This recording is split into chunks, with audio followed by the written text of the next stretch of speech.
दोस्तों, जश्न की इन तस्वीरों को जी भर कर जी लीजिए, अपनी आंखों में कैद कर लीजिए, अपनी सुनहरी यादों में बसा लीजिए, अपने आने वाले कल के लिए सुरक्षित कर लीजिए। जज्बे और जोश से भरी जश्न की इन्हीं तस्वीरों में देश की कल की तस्वीर और तकदीर बसी हुई है। दिल्ली स्थित यह कांग्रेस का मुख्यालय है और तस्वीर भी इसी जगह की है। चुनाव नतीजे जैसे जैसे परवान चढ़ते गए, कांग्रेस के कार्यकर्ताओं का जोश और जुनून परवान चढ़ता गया और आखिर में वो किस मुकाम तक पहुंचा, वो सब कुछ आपके आंखों के सामने है।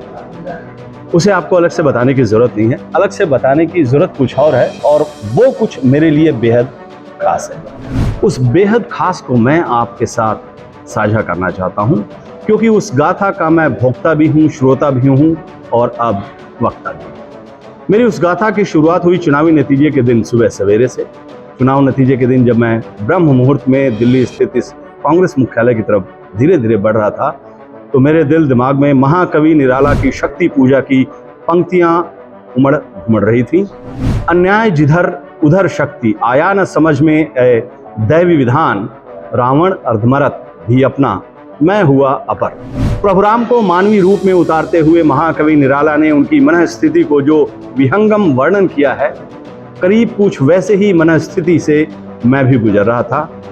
400 पार का हुंकार, एग्जिट पोल के मायावी आंकड़े, अहंकार में डूबे चेहरे, एक के बाद एक ऐसे दूसरे दृश्य मन मस्तिष्क में गुत्थम गुत्था हो रहे थे। सुबह सवेरे कांग्रेस के इस दफ्तर के बाहर जो कुछ लोग मुझे मिले, उनके चेहरे पर भी मैंने वही कुछ चस्पा देखा। हर किसी के चेहरे पर संदेह और संशय की लकीरें, विश्वास के बीच अविश्वास की बयार। उन चेहरों से नजरें मुड़ी, आसमां पर लिखी इबारतों को पढ़ने की कोशिश की, तो वहां भी मुझे राम की शक्ति पूजा की पंक्तियां दिख गई। धिक जीवन को जो पाता ही आया विरोध, धिक साधन जिसके दिए सदा ही किया शोध। मैंने खुद को संभाला मन ही मन, कर्मंडे वाधिकारस्ते मा फलेषु कदाचन। मतलब मेरा केवल कर्म पर अधिकार है, फल पर नहीं। इसी के शाश्वत सत्य को दोहराया। मन में एक नई ऊर्जा शक्ति का प्रवाह हुआ और उसी ऊर्जा शक्ति के आवेग में मैंने कांग्रेस मुख्यालय की दरों दीवारों से दुआ सलाम की। मेरी नजरों के सामने थी कांग्रेस मुख्यालय की वो सफेद दीवारें, जिन्होंने खामोश रहकर न जाने कितने सियासी इतिहास को बनते बिगड़ते देखा है। और ये मेरा सौभाग्य रहा कि उन कुछ ऐतिहासिक क्षणों का मैं चश्मदीद रहा हूँ, और मैंने अपनी खुली आंखों से कांग्रेस मुख्यालय के इन बेजान पत्थरों में कई सुहावने सपनों को साकार होते देखा है।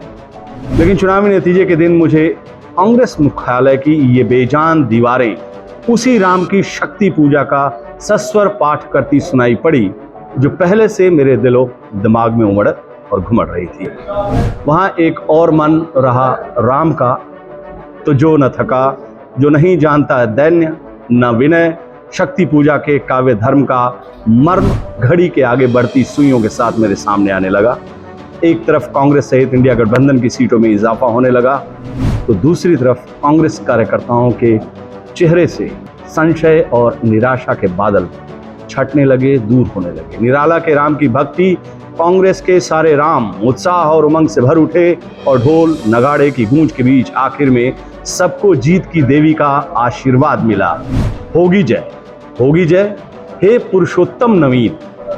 पुरुषोत्तम नवीन क्या नए रूप में पदार्पण बेहद सामान्य रहा। चेहरे पर वही सौम्यता, वही सज्जनता, वही निष्कपट मुस्कान। जो शख्स पिछले 10 साल से विरोधियों के व्यंग बाण से बिंधा रहा, उस शख्स के चेहरे पर जीत का कोई अहंकार नहीं, कोई अभिमान नहीं, कोई आवेश आवेग नहीं। पहले जैसी विनम्रता से अपनी बात रखी और हाथ जोड़कर विदा ले लिए।